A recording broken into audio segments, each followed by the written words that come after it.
آئیے میں بنا کسی تمہید کے اپنی بات کا آغاز کرتا ہوں. سب مل کر ایک مرتبہ نبی آل نبی کی بارگاہ میں جھوم جھوم کر درود پاک کا ہدیہ پیش کر لیں. پڑھیں بآواز بلند اللہم صلی علی سیدنا شفیعنا و حبیبنا و مولانا محمد و علی آل محمد بارک صلاۃ و سلام علیک یا رسول اللہ صلاۃ و سلام علیک یا حبیب اللہ. آئیے میں آغاز کرتا ہوں. میرے امام نے کہا کہ چمک تجھ سے پاتے ہیں سب پانے والے. میں اپنے تمام ساتھیوں کی دل خصوص جو ہے توجہ کا طالب رہوں گا، کیونکہ جس کے پریوار والے لوگ، جس کے خاندان والے لوگ ساتھ ہوا کرتے ہیں نا، تو اس کی عزت میں چار چاند لگ جایا کرتے ہیں. اما عزتیں بستی سے بنا کرتی ہیں، عزتیں گھر سے بنا کرتی ہیں. اگر گھر والے عزت نہیں کریں گے تو غیر کے خاک عزت کریں گے. میں اپنے تمام خاندان والوں کی توجہ کا طالب رہوں گا. جو پیچھے بیٹھے ہمارے قاری ذوالفقار صاحب قبلہ ہیں اور یہ تمام تر علماء اکرام ہیں، یہ ایک ایک آدمی ایسا ہے کہ چاہے تو یہ کئی کئی گھنٹے جلسے میں بیٹھ کر کے بول سکتے ہیں،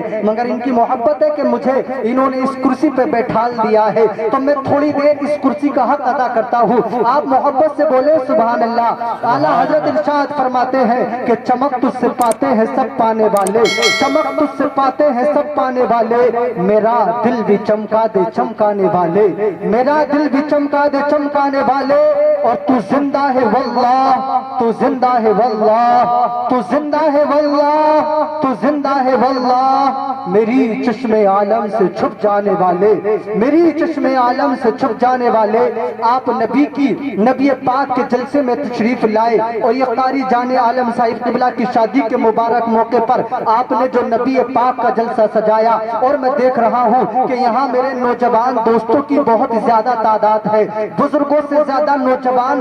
بیٹھے ہیں جو نبی کے جلسے میں آئے ہیں. آج جہاں بھی جاؤ، جدھر بھی جاؤ، لوگ یہ کہتے ہوئے نظر آیا کرتے ہیں کہ آج نوجوانوں کا طبقہ ہے جو ناچنے گانے کی محفلوں میں زیادہ ملا کرتا ہے. آج نوجوانوں کا طبقہ ہے جو شادی کے موقع پر ناچنے گانے کے کام زیادہ کیا کرتے ہیں. آج نوجوانوں کا طبقہ اگر تمہیں شراب کے اڈوں پہ ملے گا تو نوجوانوں کا طبقہ ملے گا. اگر تمہیں عیاشیوں کے اڈوں پہ ملے گا تو نوجوانوں کا طبقہ ملے گا. اگر تمہیں جوا کھیلتے ملے گا تو نوجوانوں کا طبقہ ملے گا. میں کہتا ہوں ہاں ایسے کام کرنے والوں کی تعداد زیادہ ہو سکتی ہے، مگر تمام نوجوانوں کو ایک ہی طبقے میں گننے کی کوشش نہ کی جائے، تمام نوجوانوں کو ایک ہی فہرست میں لانے کی کوشش نہ کی جائے. ہم نے مانا بہت نوجوان ایسے ہیں جو شراب کے اڈوں کو آباد کرتے ہیں، ہم نے مانا بہت نوجوان ایسے ہیں جو جوا کے اڈوں کو آباد کرتے ہیں، ہم نے مانا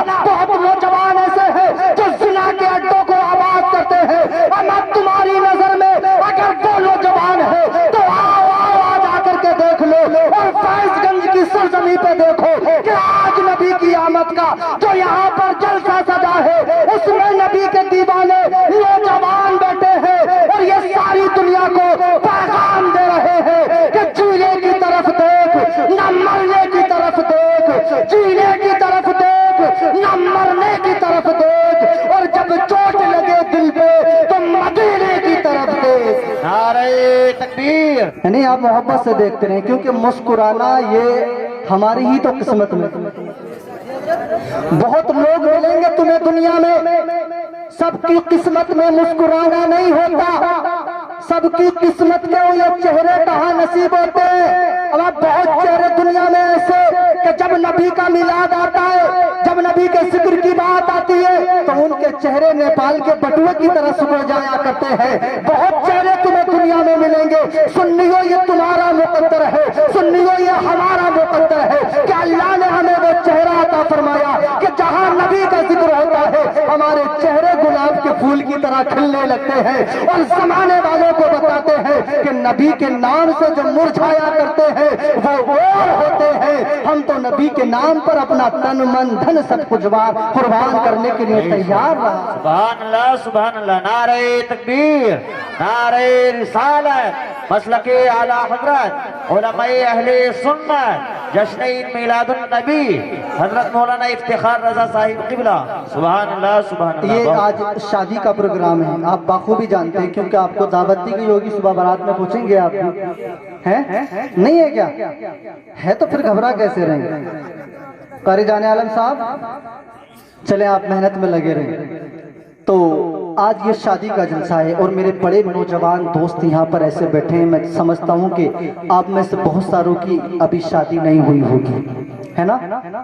ہو گئی ہو جس کی تو اس کی تو ہو گئی، جس کی نہیں ہوئی ہے وہ آج یہ عہد کر لے اور یہ دل میں یقین جما لے کہ آج ہم نے جو حافظ جان عالم صاحب قبلہ کی شادی میں نبی کے جلسے کو دیکھا، آج کے بعد ہم اپنی شادی کا کوئی بھی موقع آئے گا، ہمارے گھر میں خوشی کا کوئی بھی موقع آئے گا تو ہم اپنے گھر میں ڈی جے نہیں بجائیں گے، ہم اپنے گھر میں ناچنے والوں کے قدم نہیں لگنے دیں گے، ہم اپنے گھر میں فاحشہ کام نہیں ہونے دیں گے، ہم اپنے گھر میں اگر سجائیں گے تو نبی کی آمد کا جلسہ سجائیں گے، اگر ہم سجائیں گے تو نبی کے ذکر کا میلاد سجائیں گے اور دنیا والوں کو بتائیں گے، اے دنیا والوں وہ تمہارے گھر ہے جہاں تمہیں اللہ تعالیٰ کوئی خوشی دیتا ہے تو تم اپنا طریقہ بدل دیا کرتے ہو، اگر گھر میں کوئی بیمار ہو جائے تو تمام اماموں کو بلا کے لایا جاتا ہے، حضرت ہمارے مریض کے لیے دعا کر دی جائے، تھوڑی سی پریشانی آ جائے پورے کے پورے گلے ہمارے تعویذوں سے بھر جایا کرتے ہیں، حضرت تھوڑی سی دعا کر دی جائے، سید صاحب سے دعائیں کرائی جاتی ہیں،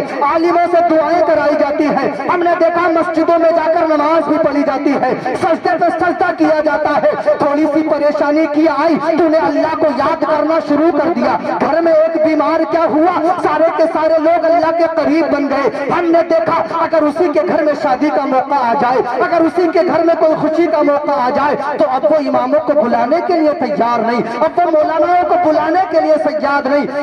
نہیں، اب نہیں پتا اسے کہ سید صاحب کب آئیں گے، اب نہیں جانتا مولانا کب آئیں گے، میں کہتا ہوں نادانو یہ ہماری نادانی ہے، یہ ہماری کم علمی ہے کہ جب خوشی ہوتی ہے تو ہم شیطانی کام کرتے ہیں اور جب غم آتا ہے تو ہم اللہ کو یاد کرتے ہیں، بلکہ نہیں ہمارا عقیدہ تو یہ ہونا چاہیے کہ اگر اللہ تعالیٰ ہمیں کوئی غم دکھائے گا تب بھی نبی کا جلسہ سجا کر ہم اللہ تبارک و تعالیٰ کو یاد کریں گے، اور اگر اللہ تعالیٰ ہمیں کوئی خوشی کا دن دکھائے گا تب بھی ہم اپنے مکان پر کوئی شیطانی کام نہیں کریں گے، اگر کریں گے تو نبی کی آمد کا جلسہ کریں گے۔ بے شک، سبحان اللہ، بہت خوب، کیا کہنے ہیں، واہ واہ واہ، بہت خوب،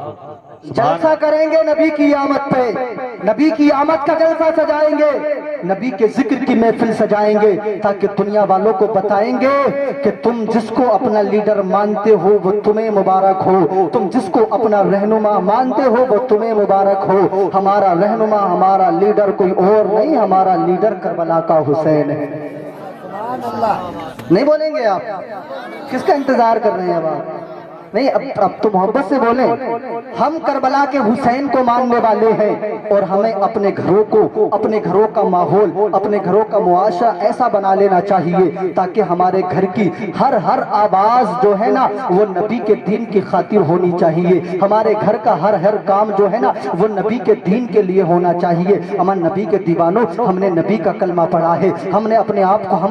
یعنی ہم نے نبی کا کلمہ پڑھا، ہم اپنے آقا کے غلام بنے، قسم خدا کی غلام بتائے کیسے ہوتے ہیں؟ میں آپ کو ایک غلام کی بات بتاؤں، آئیے میں اب آپ کو تصور میں مدینہ شریف چلتے ہیں، آئیے اسی آقا کے شہر میں چلتے ہیں، اسی نبی کے شہر میں چلتے ہیں جس شہر میں جانے کے لیے ہر مسلمان کے دل کی دھڑکن بےتاب رہتی ہے، ہر مسلمان چاہتا ہے کہ چاہے کشمیر جانا ہو یا نہ ہو، چاہے نینی تال جانا ہو یا نہ ہو، چاہے نخلوں کے حسین منظر ہمیں دیکھنے نصیب ہو یا نہ ہو، کوئی خوبصورت منظر ہمیں دیکھنے ملے یا نہ ملے، مگر ایک مرتبہ مدینے کی گلیاں دیکھنا نصیب ہو جائے، ایک مرتبہ آمنہ کے لال کا روزہ دیکھنا نصیب ہو جائے۔ ہر ایک کے دل کی تمنا رہتی ہے کہ میں نبی کا روزہ دیکھوں، میں نبی کا روزہ دیکھوں، اما وہ میرے آقا کا شہر، وہ نورانی مدینہ، وہ آقا کا شہر۔ ایک دن کی بات ہے کہ ایک مسلمان گھر سے تعلق رکھنے والی بیٹی، اب میں آپ کو بتا رہا ہوں، میری بہنیں جو اپنے گھر سے آس پاس سے سن رہی ہیں نا، ان تک بھی میں بہت اہم پیغام آپ کو دینے جا رہا ہوں۔ کم وقت ہے،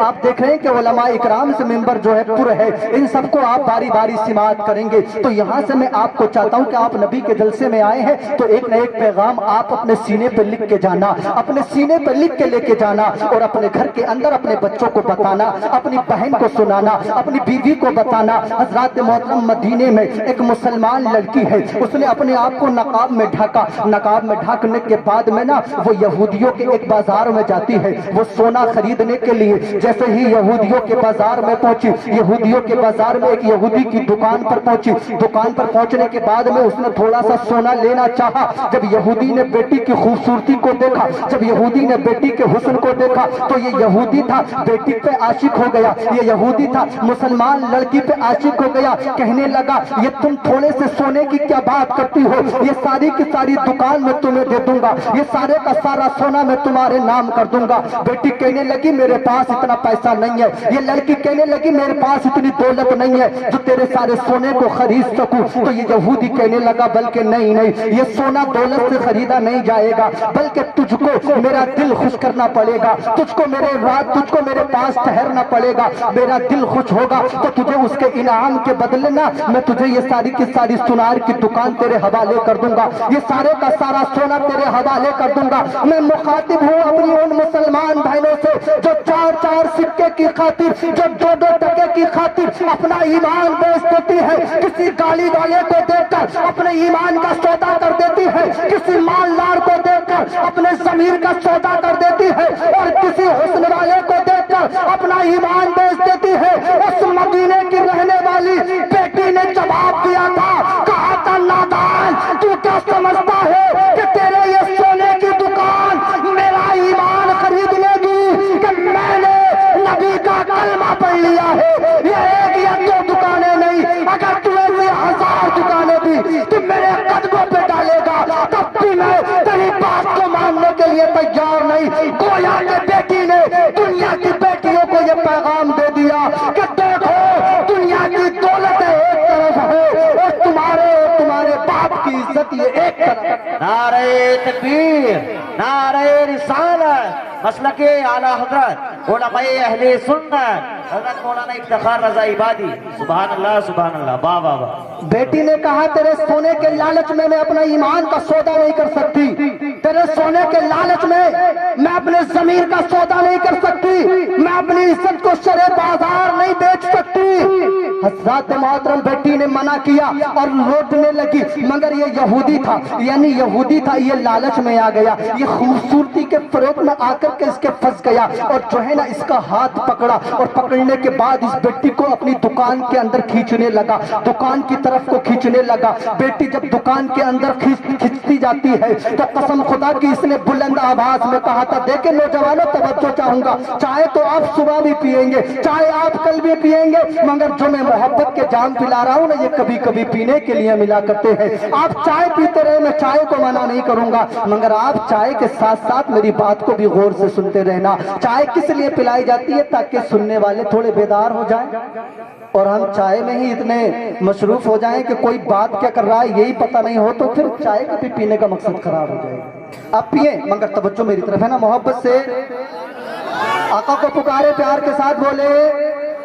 اب یہ بیٹی کو جب اس نے ہاتھ پکڑ کے دکان کے اندر کھینچنا چاہا تو دیکھو نوجوانوں, اب میں آپ کی سب کی دعاؤں کا طالب رہوں گا اور جو میری بات کا اہم پیغام ہے وہ آپ تک دے کر کے چاہوں گا. حضرات محترم جب اس کا ہاتھ پکڑ کے اندر کھینچا, یہ بیٹی چلانے لگی, یہ بیٹی چیخنے لگی کہ ہے کوئی آقا کا کلمہ پڑھنے والا نوجوان, ہے کوئی آقا کو دل دینے والا نوجوان, ہے کوئی آقا کے نام پر اپنی جان کو قربان کرنے والا نوجوان, ہے کوئی آقا کے نام پر اس کی امت میں پیدا ہونے والی اس بیٹی کی عزت اور آبرو کو بچانے والا نوجوان. قسم خدا کی یہودیوں کا بازار تھا, یہودیوں کی دکانیں تھی, یہودی بیچنے والے, یہودی خریدنے والے, بس ان میں ایک مسلمان تھا, ایک نبی کا دیوانہ تھا جو اپنا کوئی حسب ضرورت سامان خریدنے گیا تھا. اس کے کانوں میں یہ آواز آئی کہ کوئی مسلمان بیٹی میرے نبی کا واسطہ دے دے کے پکار رہی ہے. اس نے اپنے تھیلے کو بازار میں ڈال دیا, بازار میں ڈالنے کے بعد آگے بڑھ گیا اور بڑھنے کے بعد جب دیکھا کہ ایک لڑکی کو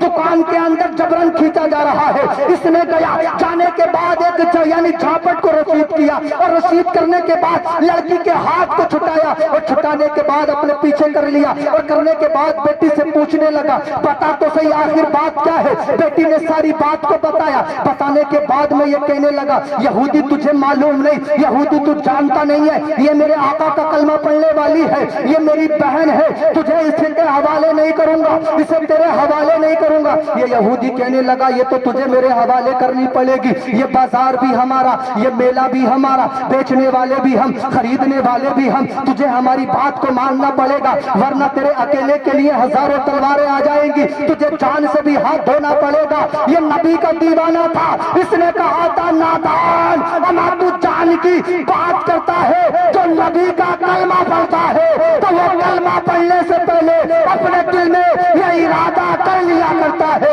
کہ اب کلمہ پڑھ لیا ہے، اب جینا مرنا آج کے بعد سب نبی کے نام کے لیے کیا۔ سبحان اللہ، زندہ باد زندہ باد، واہ واہ واہ واہ، بہت خوب، سبحان اللہ سبحان اللہ۔ آج کے بعد جینا مرنا ہماری اپنی مرضی نہیں ہوگی، آج کے بعد اپنا کام اپنی مرضی نہیں ہوگی، بلکہ آج تو میں وہ کام کروں گا جو میرے آقا نے مجھے حکم دیا ہے۔ حضرات محترم، جب اس نے بیٹی کو اپنے پیچھے کیا، کہا کہ بیٹی مجھے دے دے، یہ کہنے لگا نہیں دوں گا، وہ کہنے لگا نہیں دوں گا، اس نے کہا کہ نہیں مجھے دے دے، اس نے کہا نہیں دوں گا، کہا پھر کہ کہا اگر بیٹی تجھے چاہیے تو پہلے تجھے مجھے مارنا پڑے گا، جب تو مجھے مارے گا تو تجھے بیٹی مل جائے گی، جب تک نہیں ملے گی۔ حضرات محترم، اس نے یہودیوں کو مخاطب ہو کے کہنے لگا، اپنے ساتھیوں کو بلانے لگا اور ساتھیوں کو کہنے لگا اے دیکھتے نہیں ہو یہ اکیلا مسلمان ہے، یہودیوں کے بازار میں آ کر ہمیں جبرن مار رہا ہے، ہمیں جبرن تھپڑ مار رہا ہے۔ حضرات، ایک مسلمان کے خلاف بازار میں ہزاروں تلواریں، اپنی اپنی تلواروں کو انہوں نے ہوا میں لہرا دیا اور لہرانے کے بعد میں کہنے لگے کہ اس لڑکی کو حوالے کر دے ورنہ تجھے آج جان سے بھی ہاتھ دھونا پڑے گا۔ یہ کہنے لگا نہیں دوں گا، اگر تمہیں اس لڑکی کے پاس آنا ہے تو تمہیں پہلے میرا خون بہانا ہوگا۔ اتنے میں ایک یہودی آگے بڑھا، اپنے ہاتھ میں تلوار لے کے جب آگے بڑھا، بڑھنے کے بعد میں اس نے سوچا تھا کہ اس کی بہن کو چھین لیا جائے، مگر قسم خدا کی یہ مسلمان تھا، اس نے اپنے ہاتھ میں تلوار لی اور تلوار لینے کے بعد میں اس نے جب پہلا وار کیا تھا تو پہلے یہودی کا دھڑ کئی نظر آ رہا تھا، سر کئی نظر آ رہا تھا، ایک ہی وار میں وصل جہنم کر کے جب اس نے جنگ کا آغاز کر دیا تھا، سارے یہودی اس پہ ٹوٹ پڑے، اپنی تلواروں کو لے کے آگے بڑھے کہ یہ مسلمان ہو کے ہمارے بازار میں آ کے ہمیں مار رہا ہے۔ ایک مسلمان کے خلاف ہزاروں تلواریں میدان میں آ گئی، جب تلواریں چلتی رہی، تلواریں چلتی رہی، یہ نبی کا غلام اپنی تلوار کو ہوا میں لہراتا ہوا آگے بڑھتا گیا، جب اسے بہت دیر لڑتے لڑتے ہو گئی، اس کے بازو تھک گئے، جب یہ پسینے میں آ گیا تو وہ بیٹی جو اس کے پیچھے کھڑی تھی اس نے سوچا کہ اگر یہ مارا گیا، اگر یہ شہید ہوا تو پھر میری عزت نیلام ہو جائے گی، میری عزت بچانے والا یہاں کوئی نہ ہوگا۔ اس نے وہاں سرے بازار میں اسی تپتی ہوئی دوپہری میں اس نے اپنے آپ کو سجدے میں رکھ دیا اور سجدے میں رکھنے کے بعد رب کی بارگاہ میں دعا کرنے لگی، کہنے لگی مولا مجھے اس چیز کی پرواہ نہیں کہ آج میری عزت برباد ہو جائے گی، مجھے اس چیز کی پرواہ نہیں کہ آج میرے باپ کی عزت سرے بازار اچھالی جائے گی، اگر پرواہ ہے تو مجھے اس چیز کی ہے کہ آنے والے لوگ کہیں گے کہ دیکھو تیرے محبوب کے شہر میں مدینے میں ایک بیٹی کی عزت کو لوٹ لیا گیا، مدینے کے اندر ایک بیٹی کی عزت کو پامال کر دیا گیا، اس کی عزت کو لوٹ لیا گیا، یہ تیرے آقا کا شہر ہے مولا، یہ تیرے محبوب کا شہر ہے اور تیرے محبوب کے شہر میں یہ کام ہوگا تو زمانہ یاد کرے گا کہ نبی کے شہر میں ایک بیٹی کی عزت کو نیلام کیا گیا تھا۔ حضرات رو رو کر کے پکارنے لگی، رو رو کر کے یہ پکارنے لگی مولا تو کہیں سے مدد دے دے، مولا تو کہیں سے مدد دے دے۔ حضرات یہ بیٹی سجدے میں تھی مگر ابھی اس کے کانوں میں آواز آئی کہ نعرہ تکبیر کا نعرہ لگ رہا تھا اور پیچھے سے کسی کے آنے کی آواز آ رہی تھی۔ جب اس بیٹی نے سجدے سے سر اٹھایا تو اس نے کیا دیکھا کہ آنے والا کوئی اور نہیں تھا بلکہ آمنہ کا لال تھا، پیچھے صدیق اکبر، حضرت عمر فاروق اعظم، حضرت عثمان غنی، حضرت مولا علی اور آپ کے جانثار ساتھی جب میدان میں آئے، آواز آئی بیٹی گھبرانا نہیں، آواز آئی مجاہد ڈرنا نہیں، تیری مدد کے لیے اللہ نے مدد بھیج دی ہے۔ قسم خدا کی جب میرے نبی کے دیوانوں نے میدان میں آ کر اپنی تلوار کے جوہر دکھائے تھے تو تھوڑی ہی دیر کے اندر میدان کا نقشہ بدل گیا تھا اور شاعر کہتا ہے کہ دشت تو دشت ہے دریا بھی نہ چھوڑے ہم نے، دشت تو دشت ہے ہے کامیابی نہ چھوڑے ہم نے اور پہلے ظلمات میں دوڑا دیے گھوڑے نعرہ تکبیر نعرہ رسالت مسلک اعلی حضرت علماء اہل سنت حضرت مولانا افتخار رضا عبادی سبحان اللہ واہ واہ کیا بات ہے سبحان اللہ نہ سکتے تھے جو میدان میں اڑ جاتے تو میں بات کر رہا تھا کہ جب مدد مانگی گئی تو اللہ تبارک و تعالیٰ نے اس بیٹی کی عزت کو بچانے کے لیے ایک نورانی قافلہ اپنے محبوب کی جماعت کو ان کے حوالے کر دیا کہ جاؤ اس کی عزت کو بچایا جائے۔ آج میں اپنی بہنوں سے کہتا ہوں، آج میں اپنے دوستوں سے بھائیوں سے کہتا ہوں کہ ہماری شادیوں کے اندر دیکھیں، ہماری شادیوں کے اندر یہ ماحول ہے کہ ایک دوسرے کو اس قدر تکا جاتا ہے، ایک دوسرے کا لباس ایسا ہوتا ہے کہ لباس کو دیکھنے کے بعد میں نا حیرت پڑ جایا کرتی ہے کہ یہ مسلمان ہونے کے بعد میں ایسا لباس کیوں اختیار کیا جاتا ہے۔ مسلمانوں کی شادیاں تو ایسی نہیں ہونی چاہیے تھی، مسلمانوں کی شادیاں تو ایسی نہیں ہونی چاہیے تھی کہ جن کے اندر لوگ جائیں تو وہ حیرت میں پڑ جائے، انہیں یہ تعجب بھی ہو کہ یہ جو شادی ہو رہی ہے یہ کسی مسلمان کی بیٹی کی ہو رہی ہے یا کسی غیر مسلمان کی ہو رہی ہے، کیونکہ نبی کی آمد کا جلسہ آپ نے سجایا اور آج اس جلسے سے آپ یہ پیغام لے لیں کہ آج کے بعد اللہ تبارک و تعالی ہمیں جو بھی خوشی کا دن دکھائے گا، اللہ تعالیٰ جب بھی کوئی خوشی کا دن دکھائے گا تو ہم دنیا کا کوئی کام نہیں کریں گے، اگر کریں گے تو نبی کی آمد کا جلسہ کریں گے، اگر سجائیں گے تو نبی کی آمد کا جلسہ سجائیں گے۔ علماء اکرام کی فہرست طویل ہے، میں اپنی بات کو یہیں پر ختم کرتا ہوں۔ انشاءاللہ تعالیٰ کبھی ملاقات ہوگی، کبھی بات ہوگی تو باقی باتیں بھرپور کر لی جائیں گی، کیونکہ آج میں دیکھ رہا ہوں ہماری جماعت کے بہت زیادہ کثیر تعداد میں علماء اکرام یہاں پہ تشریف رکھتے ہیں۔ تھوڑی دیر بھی بولیں گے تو سب کا نمبر آنا چاہیے کیونکہ سب دور و دراز سے چل کے آئے ہیں۔ پروردگار ہماری اس حاضری کو، اس ملاقات کو اپنی بارگاہ میں قبول فرمائے، آمین وما علینا الا البلاغ۔ السلام علیکم ورحمۃ اللہ وبرکاتہ۔